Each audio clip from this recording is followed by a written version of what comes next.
Okay, आपल्याला आज महत्वाचे असे टॉपिक बघायचे आहेत. ओके, युपीएससी आणि राज्यसेवा ओरिएंटेड. इवन युपीएससी प्रीला याच्यातले बऱ्याचशा गोष्टींवर क्वेश्चन सुद्धा येऊ शकतात. एन्व्हायरमेंटचे काही टॉपिक आहेत, तर काही आपले पॉलिटीचे टॉपिक असणार आहेत. ओके, सो लक्ष देऊन व्यवस्थित सेशन अटेंड करा. सगळ्यात पहिला आपला टॉपिक आहे national clean air program. Okay, ज्याला आपण एनसीएपी म्हणतो. एनसीएपी जे आहे, नॅशनल क्लीन एअर प्रोग्राम, इंडियाची पहिली नॅशनल अशी पॉलिसी आहे ज्याच्यातून आपण एअर पोल्युशनला कर्ब करण्यासाठी पावलं उचलणार आहोत. 2021-22 मध्ये ही पॉलिसी तयार करण्यात आली किंवा ह्या प्रोग्रामचं धोरण निर्मिती आखण्यात आलेली आहे. आणि आतापर्यंत 132 ज्या सिटीजला आपण या लिस्ट मध्ये इन्क्लूड केलेलं की ज्या एनसीएपीचा पार्ट असतील, त्याच्यापैकी 49 सिटीजनी इम्प्रुव्हमेंट केलेली आहे आपल्या एअर क्वालिटीमध्ये. आणि ही न्यूज आलेली होती. ओके, सो आता जर बघायला गेलं तर रिपोर्ट एक इस्टॅब्लिश झाला आणि रिपोर्ट मध्ये असं रिलीज करण्यात आलेलं आहे, centre for research on energy and clean air, हा क्रिया, हा रिपोर्ट एक इस्टॅब्लिश करण्यात आलेला आहे 10 जानेवारी 2023 ला. ओके, त्याच्यातून आपल्याला माहिती मिळाली की 132 पैकी किती 49 सिटीजने इम्प्रुव्हमेंट केलेली आहे. आता तुम्ही दिल्लीचं एअर क्रायसिस पण बघत असाल. ओके, त्याबद्दलची पण माहिती थोडक्यात आपण इथे बघणार आहोत. पुढे या ज्या 132 सिटीज ज्या होत्या त्यांच्यामध्ये अॅन्युअली जे पोल्युशन आहे ते रिड्यूस झालेलं आहे किंवा त्यांनी ते टार्गेट अचीव केलेलं आहे. आणि एक अग्रीमेंट एक म्हणू शकतो ना जी झालेली आहे या प्रोग्राम अंतर्गत, त्याच्यामध्ये state pollution control board, urban local bodies आणि सेंट्रल गव्हर्नमेंट या तिघांमध्ये ही अग्रीमेंट झालेली आहे की आपण काय करूयात, एअर पोल्युशन कमी करण्यासाठी प्रयत्न करूयात. जे 2021 मध्ये 38 सिटीजचं टार्गेट ठेवलं आणि त्यांनी याच्यातून बाहेर पडल्या, रिड्यूस केलं त्यांनी. आता हे जे आहे एनसीएपी, हा प्रोग्राम सुरू झाला 4 वर्षापूर्वी, बरोबर, ज्याच्यामध्ये 132 सिटीजचा उल्लेख सुद्धा केलेला आहे. आणि त्यांना आपण म्हणू शकतो की तिथं काय आहे, एअर क्रायसिस क्रिएट होत असणाऱ्या सिटीज आहेत. याच्यामध्ये एअर क्वालिटी जी आहे ती फार आपल्याला पुअर बघायला मिळते. आता national ambient air quality standards जे आहेत 2011 ते 2015 चे, त्याच्यानुसार आपल्याला बघायला मिळाली की ते स्टँडर्ड इथे आपल्याला फार पुअर बघायला मिळतात. म्हणजे ते अचीव नाही करत आहेत. जे जीवन म्हणजे जीवन जगतोय आपण, आपल्याला जो श्वास घ्यायचा आहे त्याच्यासाठी जी क्लीनलीनेस पाहिजे एअर मध्ये, ती आपल्याला इथे बघायला मिळत नाही. आणि हे कशा अंतर्गत कळालं आपल्याला, कशाशी आपण कम्पेअर केलं, national ambient air quality standards. Okay, त्याच्याबरोबर हे मीट करत नाही एअर क्वालिटी आणि म्हणून त्या पोल्युटेड सिटीज म्हणून आपण ओळखू लागतो. आता एनसीएपीचं एमच आहे पोल्युशनला रिड्यूस करणं. आणि जे पर्टिक्युलेट मॅटर आपण बघतो एअर पोल्युशनच्या बाबत न्यूज किंवा स्टडी सुद्धा आपण केलेला आहे ईव्हीएस मध्ये. त्यावेळेस तुम्ही हे ऐकलेलं असेल, पर्टिक्युलेट मॅटर 2.0, पर्टिक्युलेट मॅटर 10, बरोबर की नाही. ही 2.5 वगैरे काय आहे, मायक्रोमीटर मध्ये असणारी जे डस्ट पार्टिकल आहेत त्यांची साईज आहे. ओके, जे एअरला काय करतायत, पोल्यूट करतायत. तर 2.pm 2.5 म्हणजेच काय, पर्टिक्युलेट मॅटर 2.5. आणि PM10 म्हणजे काय, पर्टिक्युलेट मॅटर ज्यांची साईज किती आहे, 10 मायक्रोमीटर आहे. ओके, याच्यामध्ये आपल्याला बघायला मिळतात की 20 to 30% 2024 पर्यंत इथे आपल्याला रिडक्शन करायचंय. कशामध्ये, पर्टिक्युलेट मॅटर 2.5 आणि पर्टिक्युलेट मॅटर 10 यांच्यामध्ये 20 ते 30% 2024 पर्यंत आपल्याला रिडक्शन करायचंय. ओके, जे 2017चे जे पोल्युशन लेवल आहे त्याला बेस मानलाय. बेस म्हणजे काय, त्या तुलनेने आता किती कमी करताय. ओके, सो ते बेस इयर कन्सिडर केलं गेलं इथे 2017. आणि इथे आपल्याला 2017च्या तुलनेने किती आपल्याला क्लीन करायची एअर, तर 20 to 30% पर्टिक्युलेट मॅटर 2.0 आणि 10 ह्यांना काय करायचंय, कमी करायचंय. याचा एम आपण हाच म्हणू शकतो की 20 to 30% रिड्यूस करणं. आता दिल्लीची कंडिशन बघा काय आहे. ओके, दिल्ली एक मोस्ट पोल्युटेड सिटी म्हणून ओळख तयार झाली आता दिल्लीची जगभरामध्ये.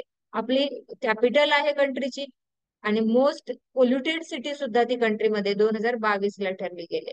ओके, इथे PM 2.5 पोल्युटंट जे आहेत, म्हणजे 2022 मध्ये असं समजलं की पर्टिक्युलेट मॅटर 2.5 आहेत, यांची संख्या इथे काय आहे, जास्त आहे. ओके, आणि जे स्टँडर्ड्स आहेत त्यांच्यापेक्षा खूप जास्त म्हणजे डबल लिटरली हे काय आहे, कॉन्सन्ट्रेशन आपल्याला इथे बघायला मिळतात. आणि सिटीची रँक मध्ये कन्सिडर करायला गेलं तर थर्ड रँक येते कंट्रीमध्ये पोल्युटेंट क्रिटेरियामध्ये PM10च्या दृष्टिकोनात. ओके, तर हे बघा PM 2.5 म्हणजे डीप पेनिट्रेशन इन आवर काय म्हणू शकतो लंग्स. ओके, लंग्स मध्ये खूप मोठ्या प्रमाणात डीपली पेनिट्रेट होतात आणि याच्यामुळे आपल्याला रिस्पायरेटरी इश्यूज होतात, अस्थमा सारखे इश्यूज होतात. ओके, देन जर ते खूप मायक्रो साईजचे आहेत म्हणजे 2.5 किंवा त्याच्यापेक्षा छोटे आपल्याला बघायला मिळाले तर ते लंग मधून ब्लड मध्ये पण सर्क्युलेट होतील आणि आपली जी न्यूरो सिस्टम आहे त्याला डॅमेज करायचं काम हे पर्टिक्युलेट मॅटर करतात. ओके, सो हे देन आपले रिस्पायरेटरी इश्यूज याच्यातून खूप सारे क्रिएट होताना आपल्याला दिसतात. तर हे हार्मफुल अशी कंडिशन आपल्याला बघायला मिळते. ओके, आता इथे पुढे बघायला गेलं तर स्टॅटिस्टिक जे आहे क्लिअर स्टॅटिस्टिक रिपोर्ट जो आहे तो आपल्याला कुणाकडून मिळतो किंवा माहिती जी आकडेवारी जी आहे ती आपल्याला सेंट्रल पोल्युशन कंट्रोल बोर्ड कडून मिळते. ओके, फरीदाबाद हरियाणा आणि गाझियाबाद UP हे काय आहेत सेकंड आणि थर्ड मोस्ट पोल्युटेड सिटीज आपल्याला बघायला मिळतात आफ्टर दिल्ली. दिल्ली टॉपला कोणत्या याच्यानुसार आहे 2.5 पर्टिक्युलेट मॅटरच्या दृष्टिकोनातून टॉप नंबर 1 दिल्ली आहे. सेकंड इज फरीदाबाद कुठे आहे हरियाणामध्ये. थर्ड इज गाझियाबाद कुठे आहे उत्तर प्रदेशमध्ये. ओके, सो दिल्ली टॉपर आहे इथे.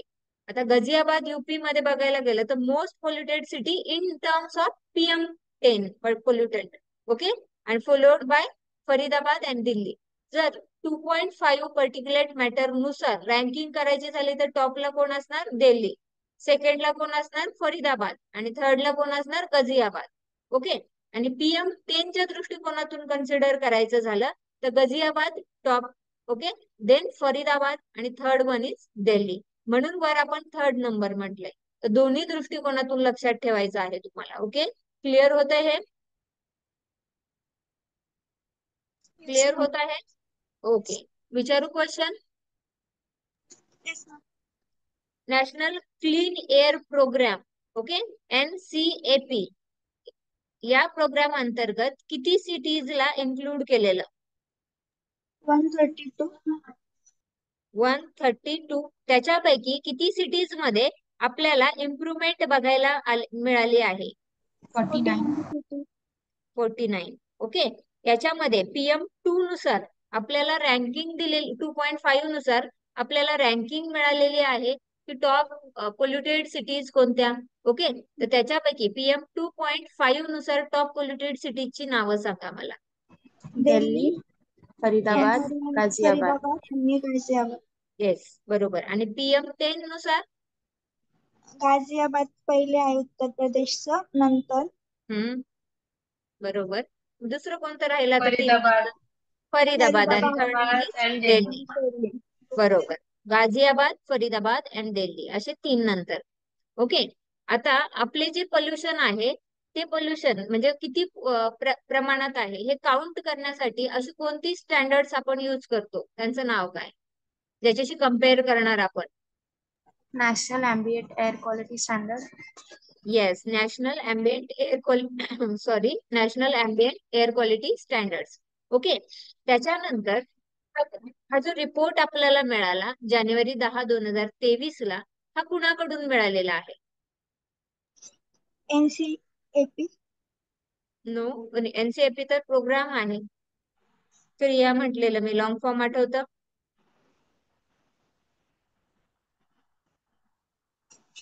आठवा प्रयत्न करा.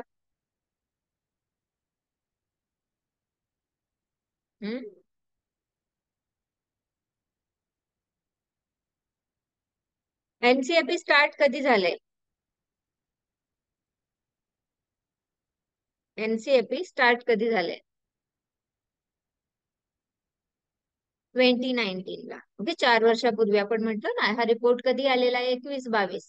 बरोबर, सो 19, 20, 21, 22 4 वर्षापूर्वी म्हणजे कधी 2019 ला हा स्टार्ट झालेला आहे. याच्यामध्ये 132 सिटीजचा आपण समावेश केला, त्यापैकी 38 सिटीज मध्ये आपल्याला इम्प्रुव्हमेंट बघायला मिळाली. आणि हे जो रिपोर्ट आहे आपल्याला दिलेला आहे क्रिया म्हणजे centre for research on energy and clean air यांच्याकडून रिपोर्ट काय झालेला आहे रिव्हील झालेला आहे 10 जानेवारी 2023 ला. याच्यामध्ये ह्या प्रोग्राम मध्ये कुणाकुणामध्ये अग्रीमेंट 132 सिटीजची झालेली आपल्याला बघायला मिळते? State pollution control board, yes, urban local bodies, yes, urban urban local local आणि body, बॉडीज सेंट्रल आणि गव्हर्नमेंट. Central government. central सगळ्यात आधी government, top most central government सांगायचं, नंतर सांगायचं स्टेट पोल्युशन कंट्रोल बोर्ड, आणि थर्ड वन कोण सांगणार तुम्ही? urban urban local bodies. local body, okay, म्हणजे अर्बन लोकल बॉडीज मध्ये कोण आलं?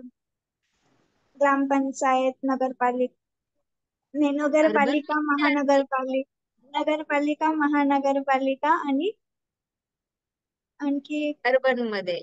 आणि हम्म, रुरल मध्ये काय येतं?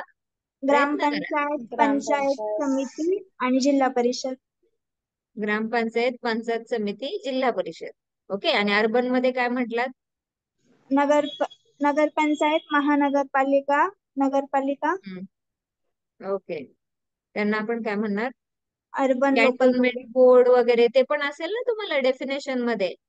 मॅम ते सेपरेट आहे ना, कटक मंडळ एक वेगळा पार्ट आहे ना तो. पण त्यांना एकत्रितरित्या जर अर्बन लोकल बॉडीज वर्ड वापरला ना तर त्याच्यात इन्क्लूड होतात ते. ओके, म्युनिसिपल कॉर्पोरेशन, त्याच्यानंतर म्युनिसिपालिटी, नोटिफाईड एरिया एखाद्या कमिटीने केलेला असेल तो, town area committee, special purpose agency, port trust, cantonment board आणि टाउनशिप यांना एकत्रितरित्या आपण काय म्हणतो? Urban local bodies. Okay, clear आहे हे? Yes ma'am. क्लिअर आहे? त्यांना अर्बन लोकल बॉडीज मध्ये हा वर्ड वापरला जातो. की त्या सगळ्यांचा समावेश असू शकतो. आता याच्यानंतर एनसीएफने रिपोर्ट रिलीज केला आणि नंतर माहिती मिळाली. आपण रँकिंगही बघितलेली आहे. पीएम स्टँड्स फॉर, पीएम चा लॉंग फॉर्म काय? Particular matters. Particulate matter. Okay, बरोबर आहे. कणद्रव्य वगैरे ज्याला म्हणतात. ओके, देन आता हे जे एनसीएपी प्रोग्राम आपण सुरू केलाय, बरोबर, नॅशनल क्लीन एअर प्रोग्राम, याच्या अंतर्गत आपण एम काय ठेवलेला आहे? 20 to 30% पर्यंत कधीपर्यंत? बेस काय? 2017चा बेस मानून 20 ते 30% पर्यंत एअर पोल्युशन रिड्यूस करणार 2024 पर्यंत. बरोबर, 2024 मध्ये अचीव काय करायचं आपल्याला? 2017चा बेस मानून त्याच्या परिस्थितीनुसार 20 ते 30% आपल्याला एअर पोल्युशन काय करायचं आहे? कमी करायचं आहे. ओके, क्लिअर आहे इतकं? Yes ma'am. ओके, या बेसिक बेसिक फॅक्ट होत्या, महत्वाच्या आहेत. ह्याचा उपयोग कुठे कुठे करू शकता? येऊ शकता त्याच्या रँकिंग वर क्वेश्चन प्रीला. Okay, national clean air programme वर युपीएससी विचारू शकते. त्याचा एम काय आहे, कधी सुरुवात झाली, काय अचिव्हमेंट आहे.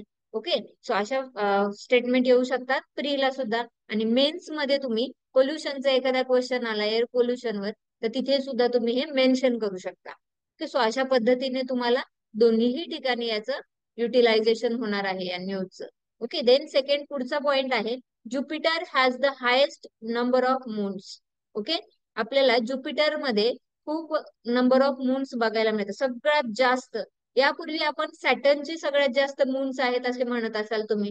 कदाचित एनसीआरटी ही तुम्ही रीड केलेली असेल आणि तीच माहिती तुम्हाला तिथे बघायला मिळत असेल. सॅटर्नला किती आहेत? शनीला 83 मून्स आपल्याला 83. बघायला मिळतात. बरोबर की नाही? 83. आणि हेच आता ज्युपिटरने सरपास केलेलं आहे, रेकॉर्ड केलेलं आहे. 92 इतके मून्स आपल्याला ज्युपिटरचे बघायला मिळतात.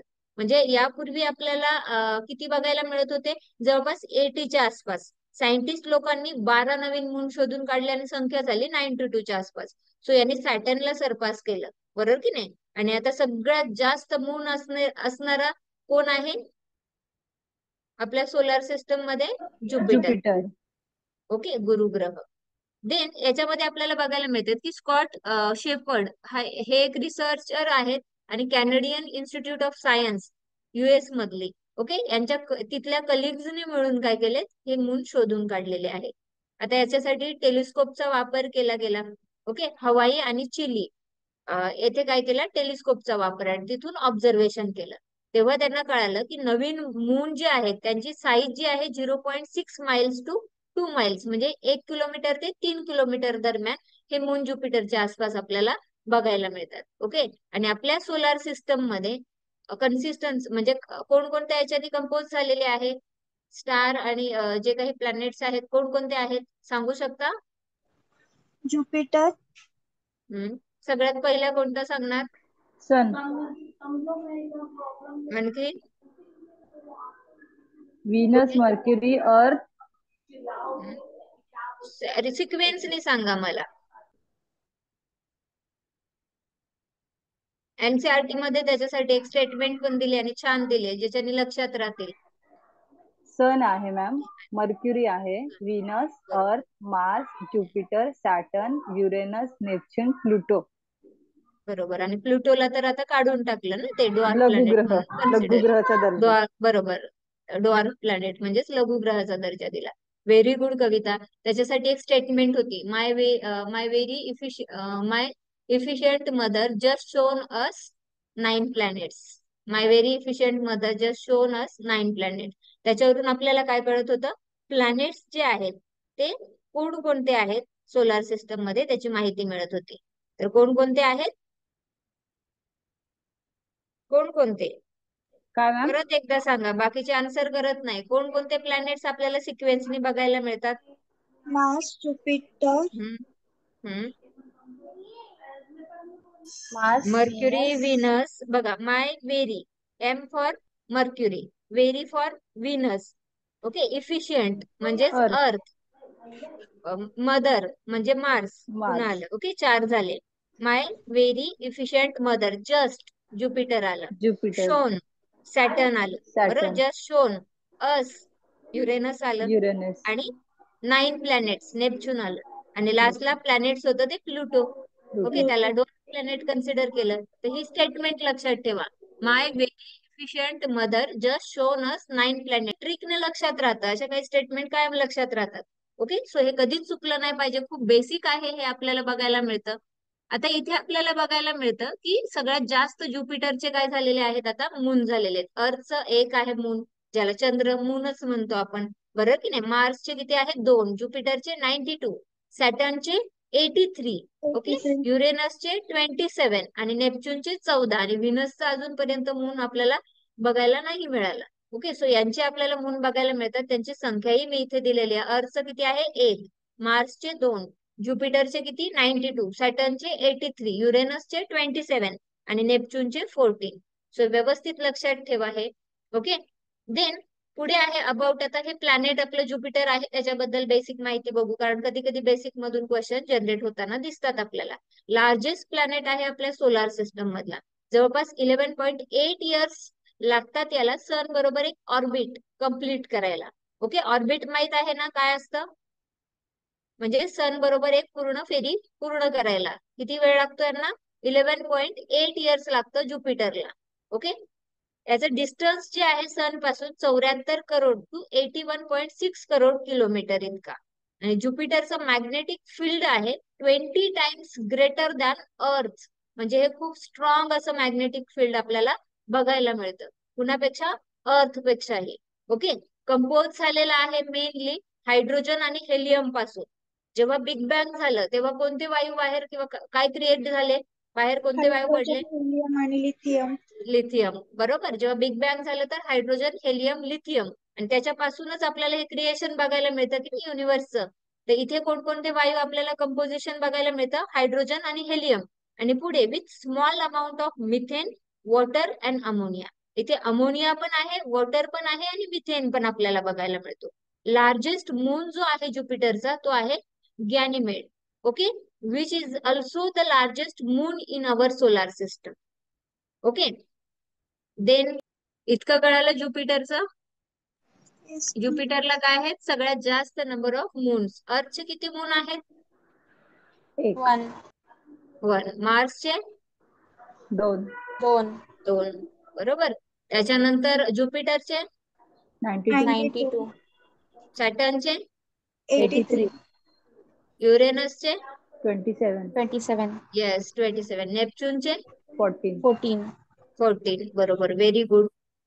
सोलार सिस्टम पुन्हा एकदा सांगू शकता सिक्वेन्स मध्ये?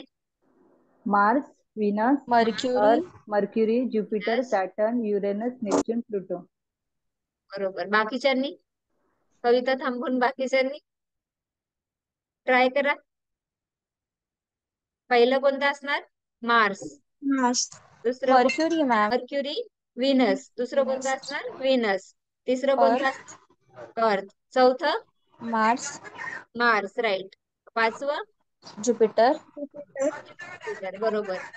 सहावं, सॅटर्न, नो नो, अर्थ, असं चुकीचं ज्युपिटर नुसार सॅटर्न. हे बघा, एक स्टेटमेंट सगळ्यांनी फॉलो करा.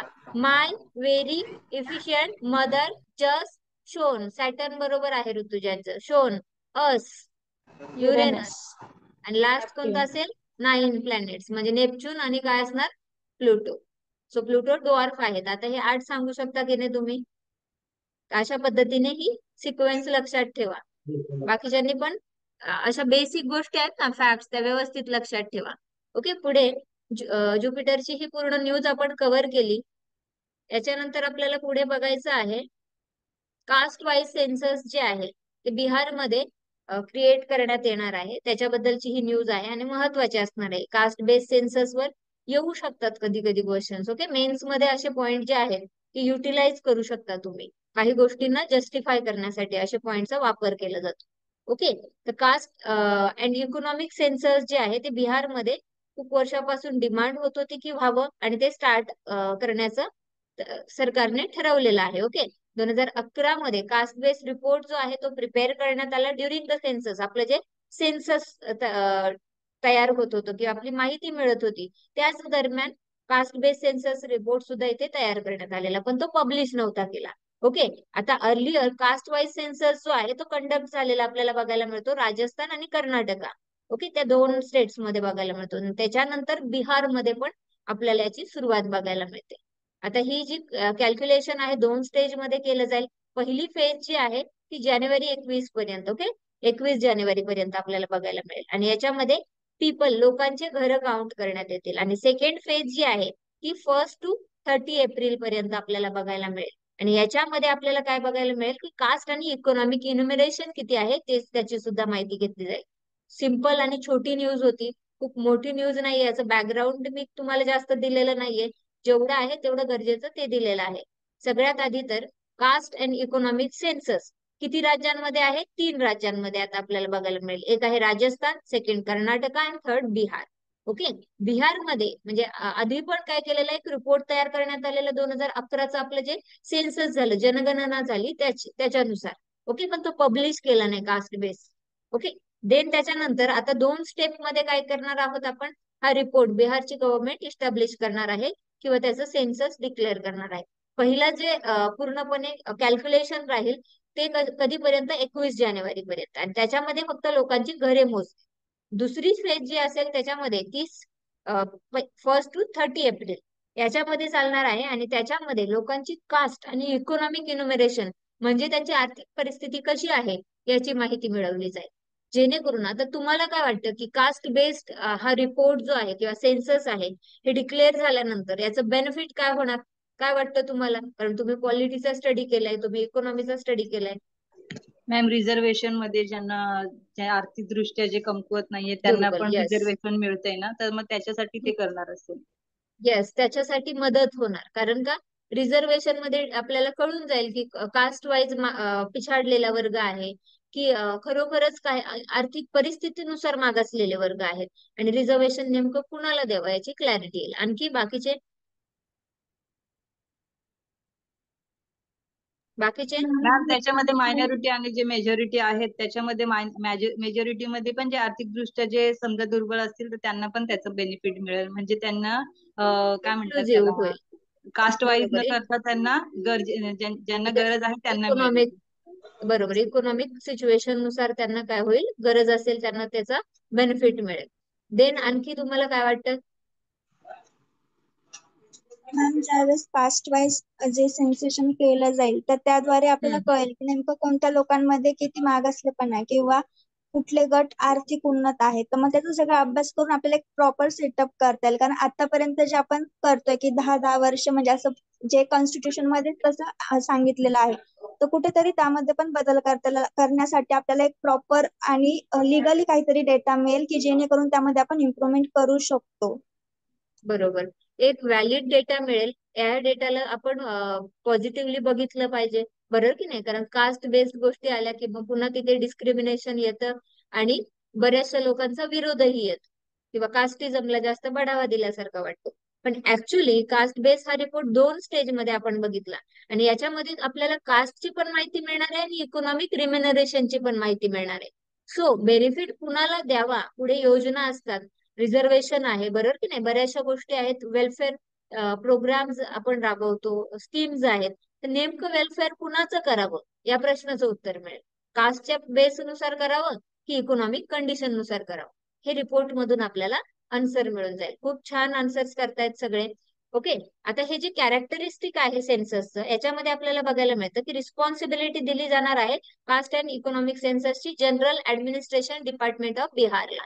ओके, GAD ला, जनरल ऍडमिनिस्ट्रेशन डिपार्टमेंट, जे बिहारचे डिपार्टमेंट आहे त्यांना ही रिस्पॉन्सिबिलिटी दिली जाईल. 2 स्टेज मध्ये ते काय करतील, ह्या सेन्ससचा पूर्ण सर्वे करायचं काम करतील.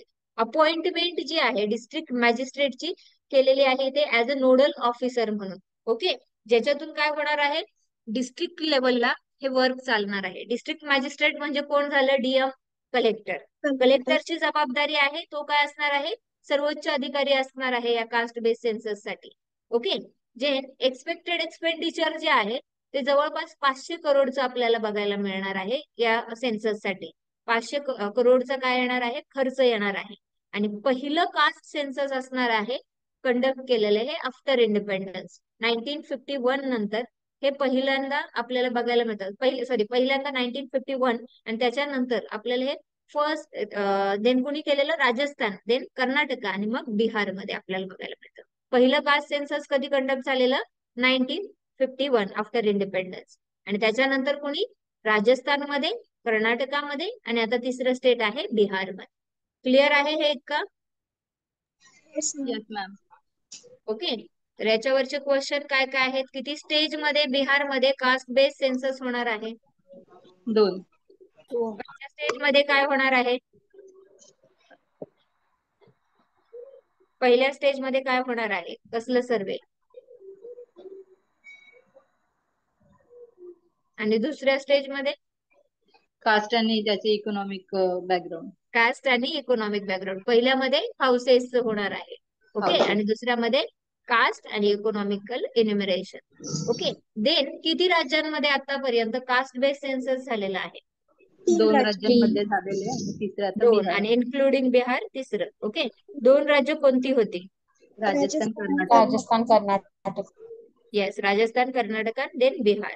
ओके, देन बिहारमध्ये आधी पण काय केलेलं होतं, कास्ट बेस काउंटिंग केलेली होती पॉप्युलेशनची. कधी, 2011.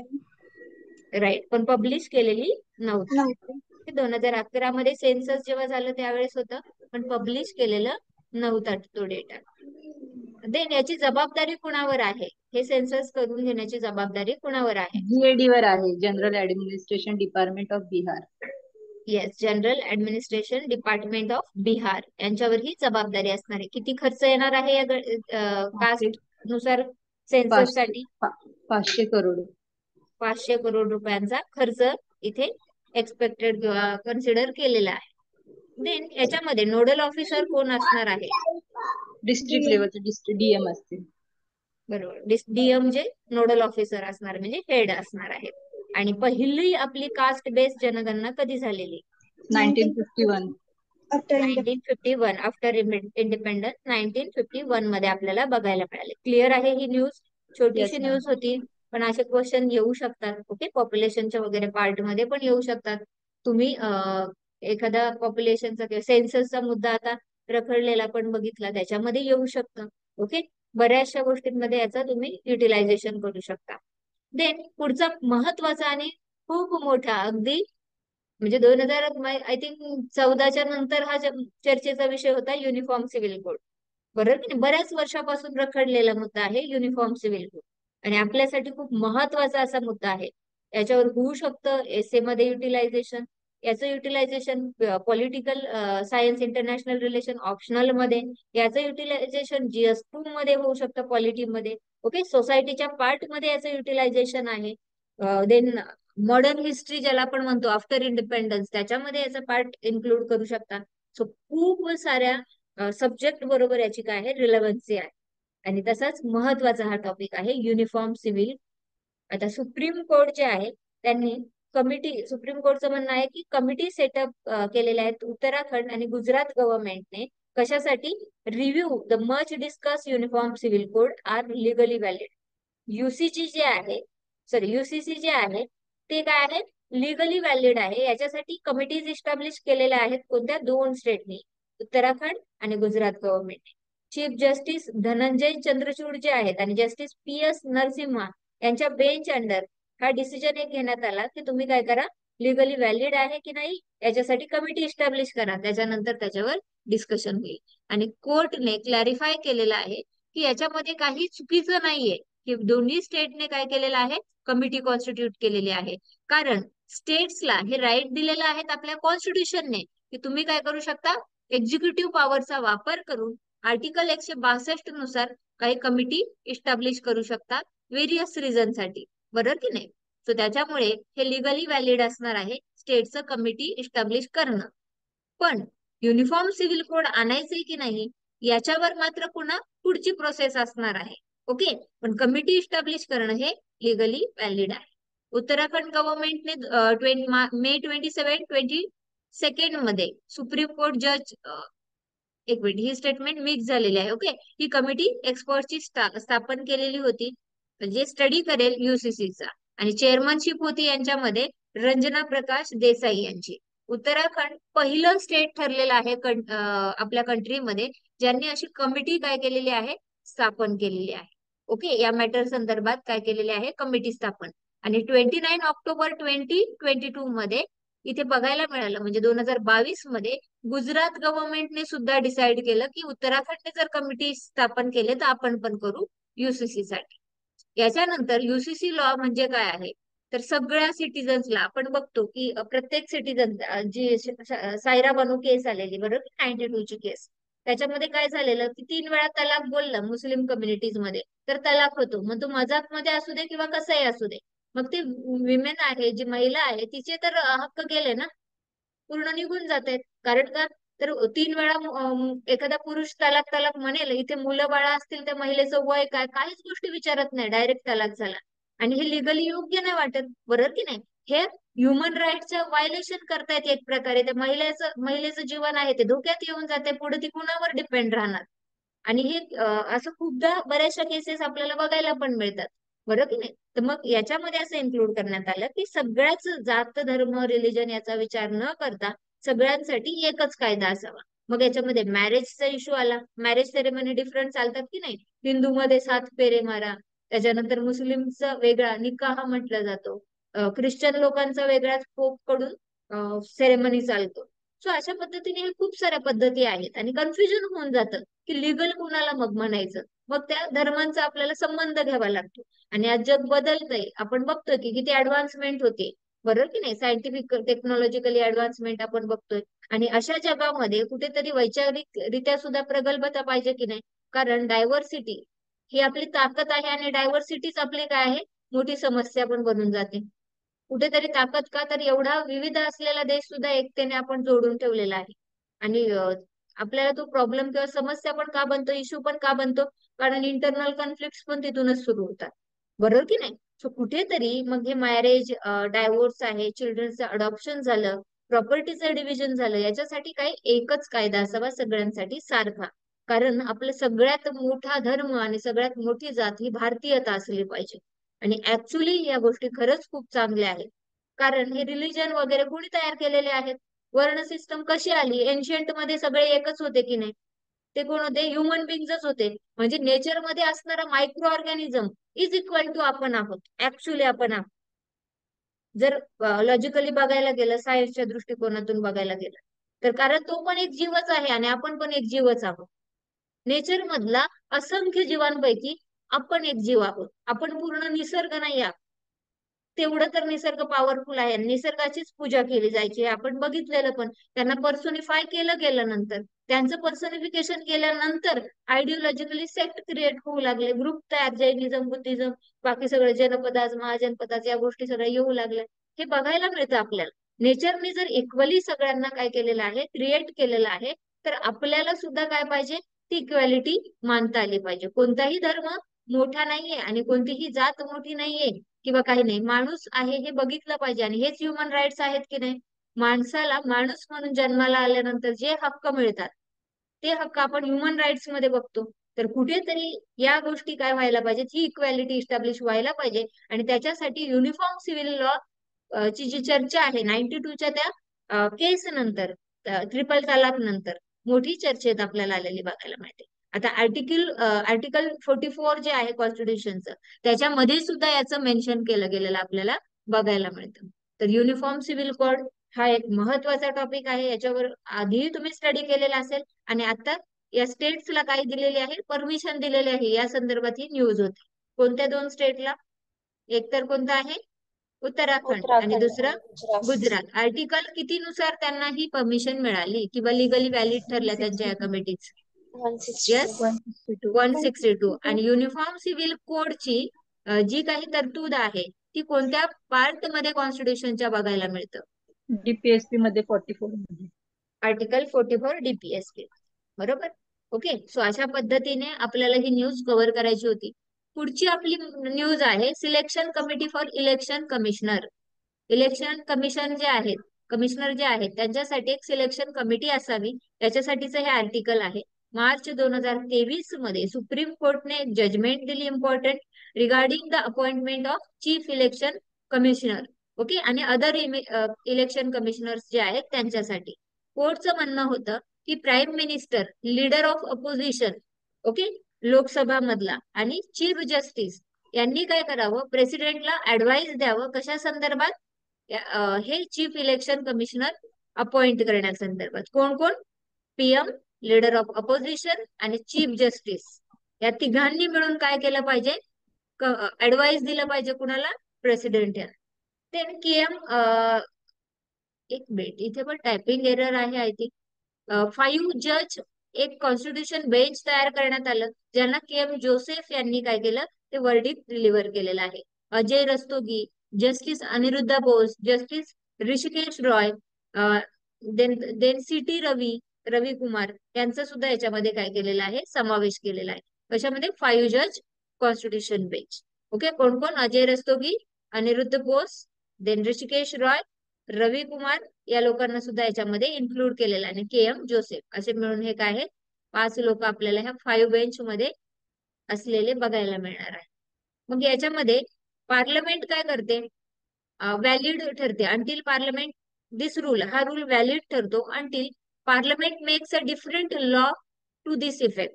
समजा उदाहरणार्थ आता सुप्रीम कोर्टने तर सांगितलं की 5 बेंच असं काय असेल, एक युनिट असेल जे काय करेल, काम करेल या संदर्भात.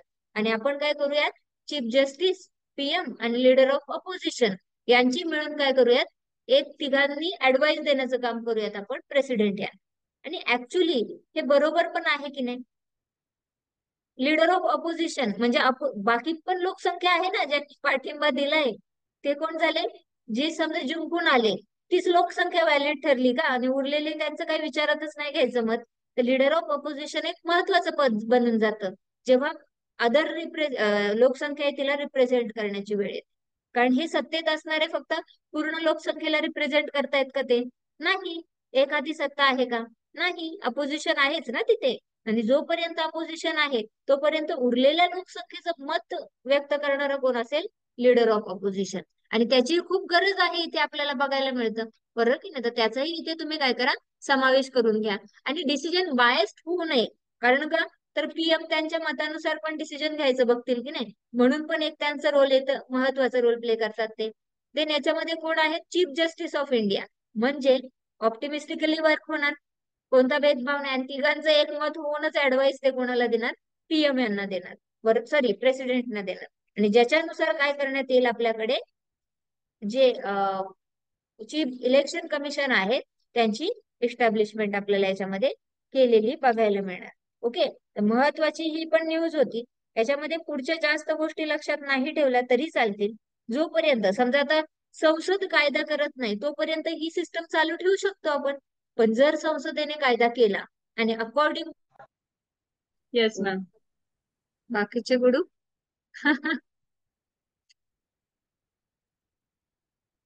ओके, ठीक आहे. आपण सुरुवातीपासून हवं तर ही न्यूज कव्हर करू, कारण मला माहित नाही कधी नेटवर्क फ्लक्च्युएट झालं, लाईट गेली होती इथे. मॅम ते ओके, पूर्ण झालं होतं. नाही नाही, पूर्ण नसेल झालं. हे अर्धी नाही, न्यूज चालेल.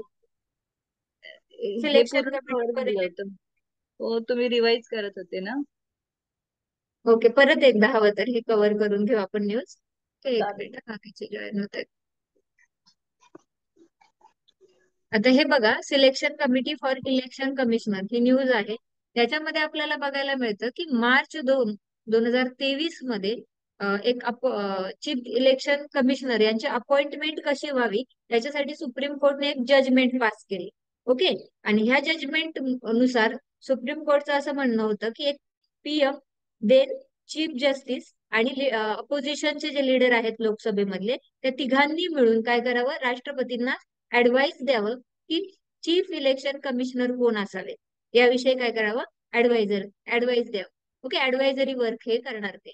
तर आता याच्यासाठी ही जी जजमेंट द्यायची होती याच्यासाठी त्यांनी एक बेंच फॉर्म केलेलं, ज्याच्यामध्ये के एम जोसेफ हे काय होते, हेड होते, म्हणजे बेंचचे हेड एक प्रकारे. आणि इतर 4 जज सुद्धा आपल्याला त्याच्यामध्ये, जस्टिस सुद्धा बघायला मिळत आहेत.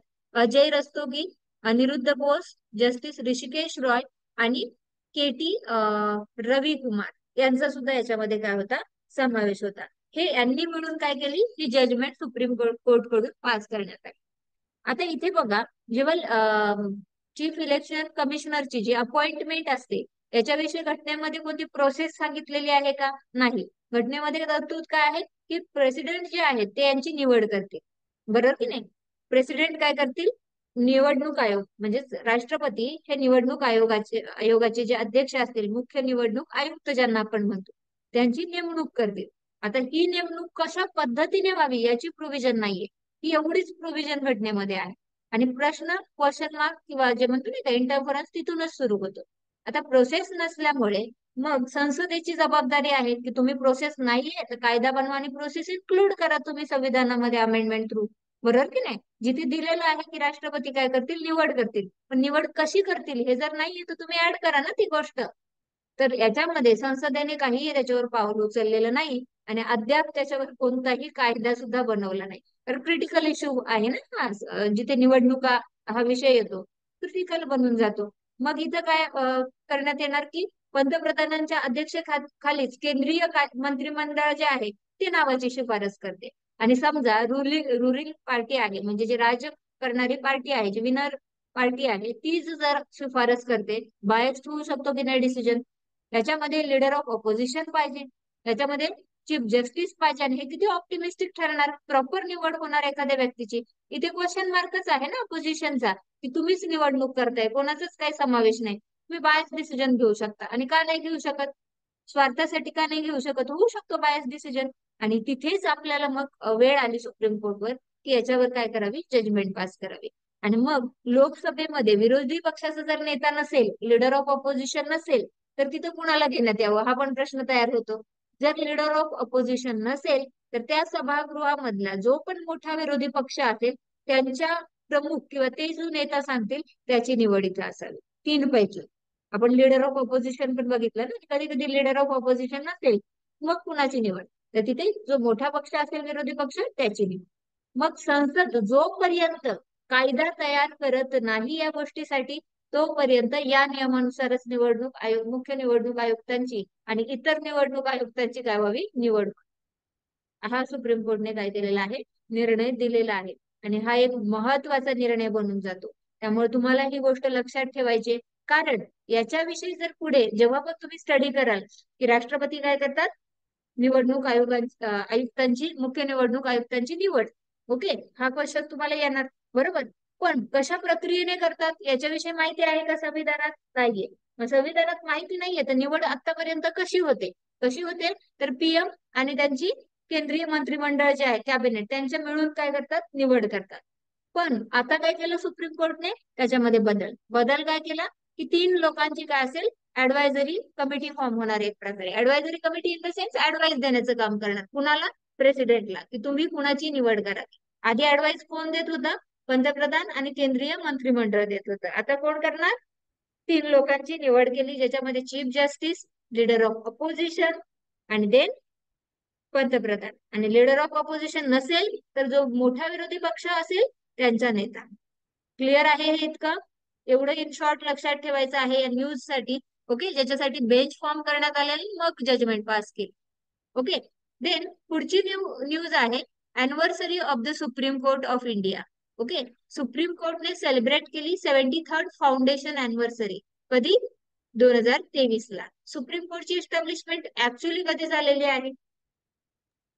1773. 1770. 1774. बरोबर.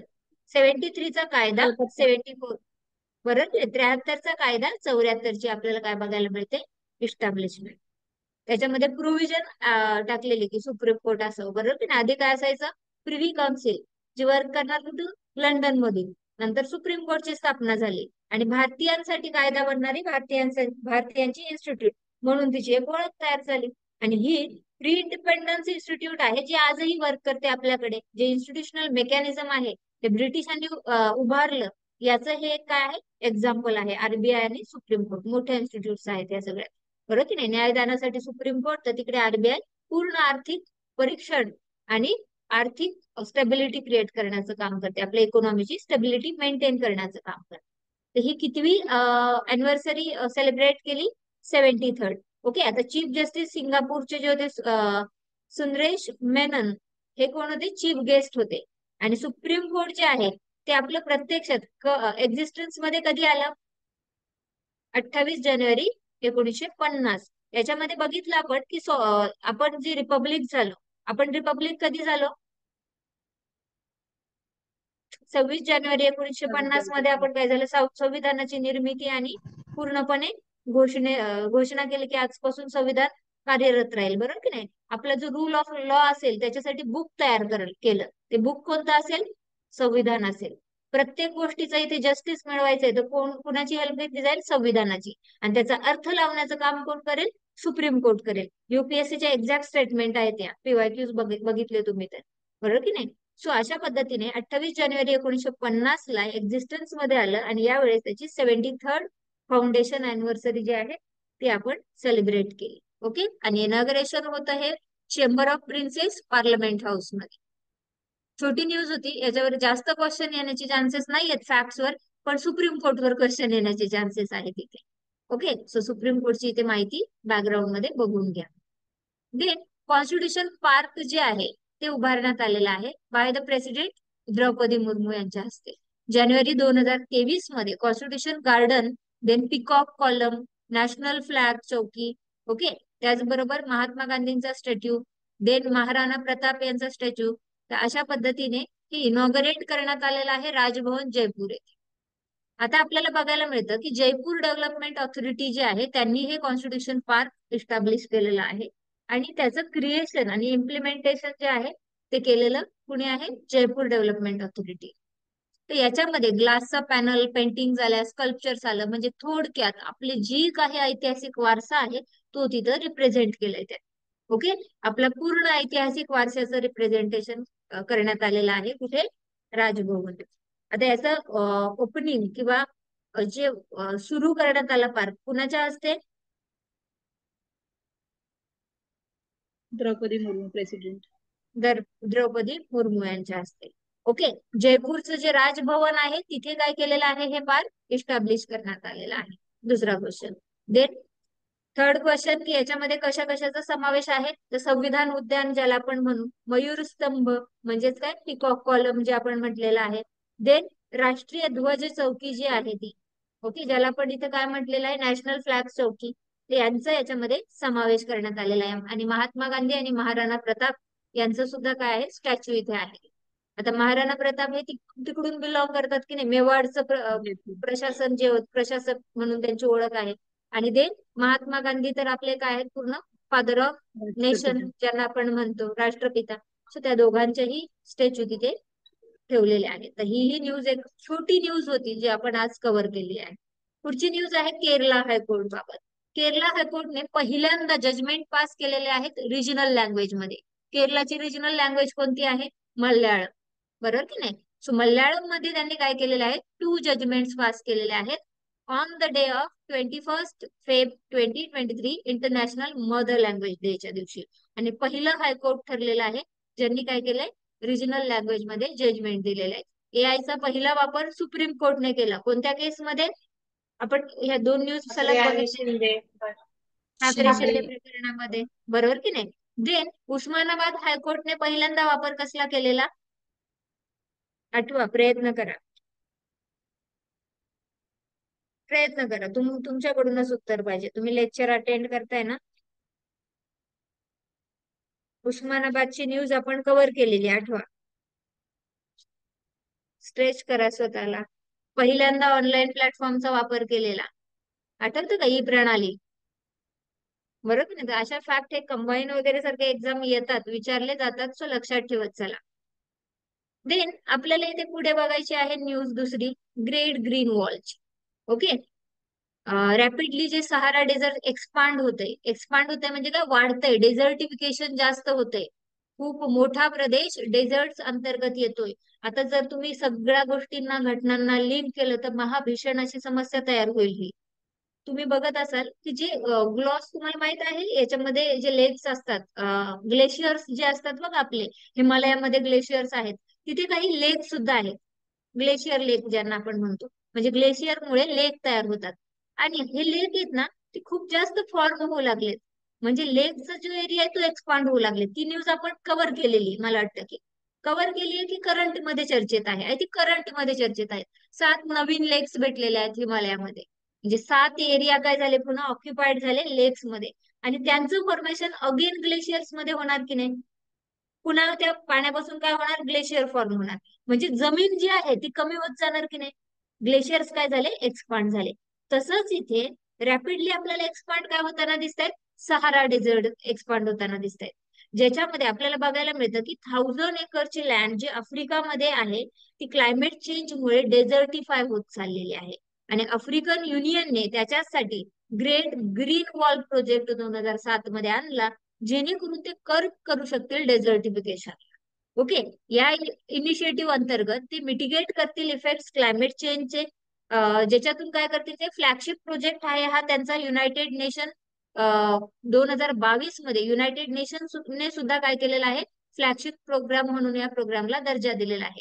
आणि 11 कंट्रीज मध्ये, डिजिबुती असेल, इरिट्रिया असेल, इथिओपिया आहे, सुदान, चाड, नायजेरिया, माली, बर्किना फासो आणि मॉरिटानिया, ओके, सेनेगल, या 11 कंट्रीज मध्ये आपल्याला बघायला मिळतो हा एम्बिशियस प्रोजेक्ट इम्प्लिमेंट केलेला. कारण या 11 कंट्रीज मध्ये डेझर्टिफिकेशन वाढलेलं आहे, आणि जर डेझर्टिफिकेशन वाढतंय याचा अर्थ व्हेजिटेशन कमी होत चाललं, बरोबर की नाही. आणि डेझर्टिफिकेशन जिथं होतं ती लँड कशी असते, बंजर जमीन, फर्टिलिटी नसते त्या लँड मध्ये, याचा अर्थ तिथे ऍग्रिकल्चर होऊ शकणार नाही, आणि तो प्रदेश रखरखीत आणि काय होईल, सुखा प्रदेश जाईल, आणि तिथल्या बऱ्याचशा प्रजाती सुद्धा लुप्त होऊन जातील, आणि ह्युमन्सला सुद्धा मायग्रेट व्हावं लागेल.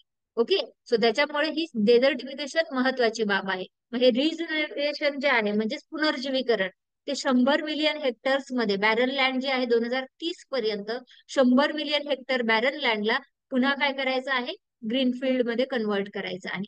मग त्याच्यामध्ये ग्रीनफील्ड मध्ये कन्व्हर्जन करण्यासाठी आपण काय करू शकतो, जे इकॉनॉमिकली पण आपल्याला बेनिफिशियल ठरेल, फार्मिंग. मग इथे कोणती फार्मिंग, सस्टेनेबल फार्मिंग प्रॅक्टिसेस आणणार, ज्याचा मेन ऑब्जेक्टिव्ह या प्रोजेक्टचं काय आहे, सस्टेनेबल फार्मिंग प्रॅक्टिसेस करणं 100 मिलियन हेक्टर बॅरन लँड मध्ये 2030 पर्यंत, आणि त्या जमिनीचं पुनर्जीवीकरण करणं. ओके. इथे आपल्याला बघायला मिळतं स्पेशल एम्पॅसिस जो आहे, 100 लाख सस्टेनेबल एम्प्लॉयमेंट अपॉर्च्युनिटी ह्या 100 मिलियन हेक्टर मधून डेव्हलप होऊ शकतात.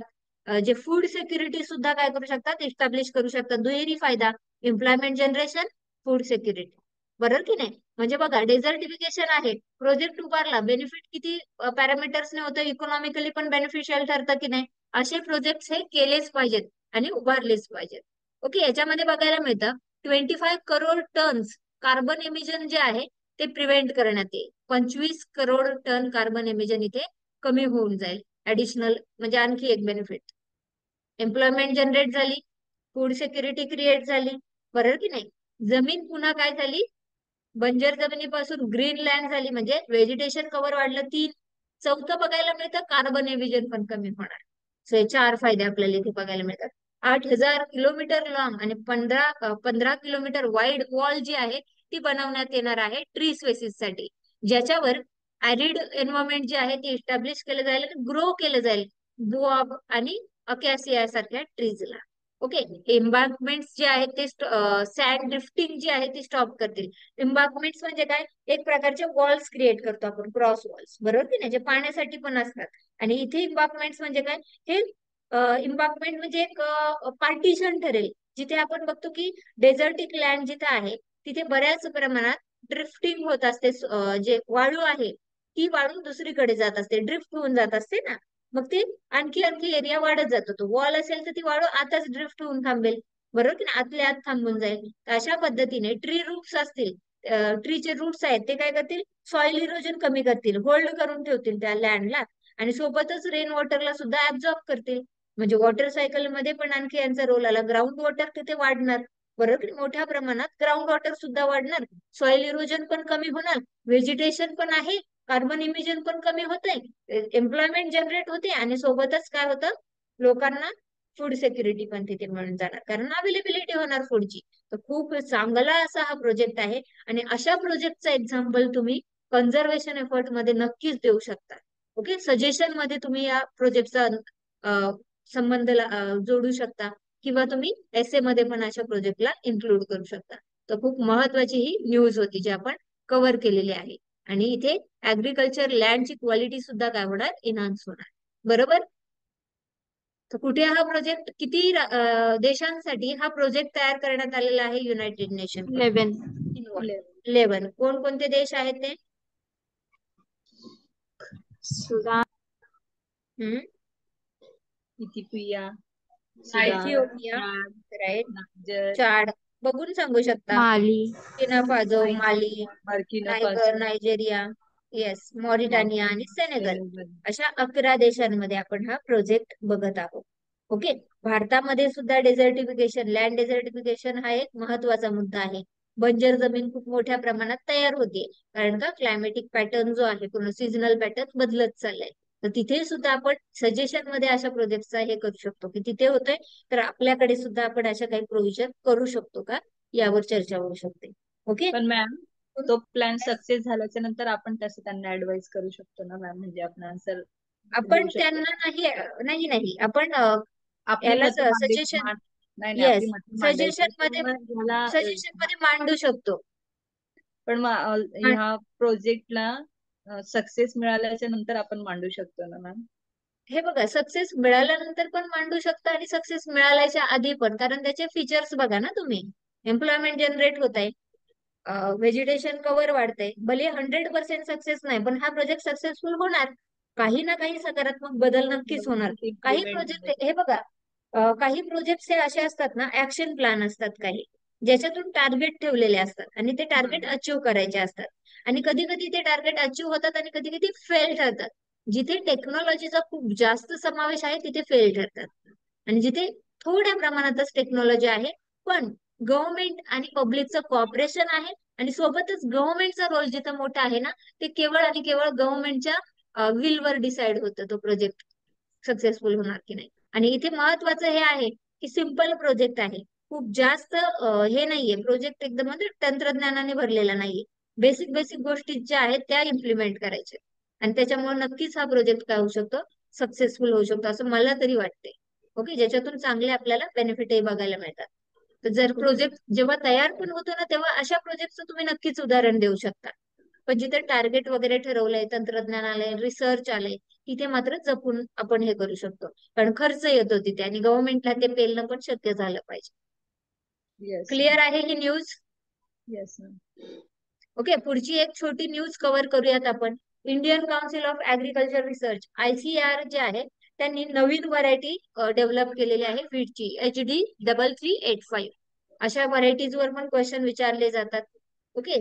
फेब्रुवारी 2023 मध्ये युनियन मिनिस्टर ऑफ ऍग्रिकल्चरने ही व्हीट व्हरायटी अनाऊन्स केली. आणि व्हीट जे आहे ते आपलं स्टेपल क्रॉप आहे, आपण बघतो रबी सीझन मध्ये याचं क्रिएशन, प्रोडक्शन जे आहे ते आपल्याला बघायला मिळतं. न्यू व्हरायटी जी आहे ती व्हीट कल्टिवेशनला काय करेल, आणखी इनेबल करेल किंवा बूस्ट करेल. आणि हे जे नवीन व्हरायटी आहे ती रबी सीझन बरोबर समर सीझन मध्ये सुद्धा आपल्याला बघायला मिळेल.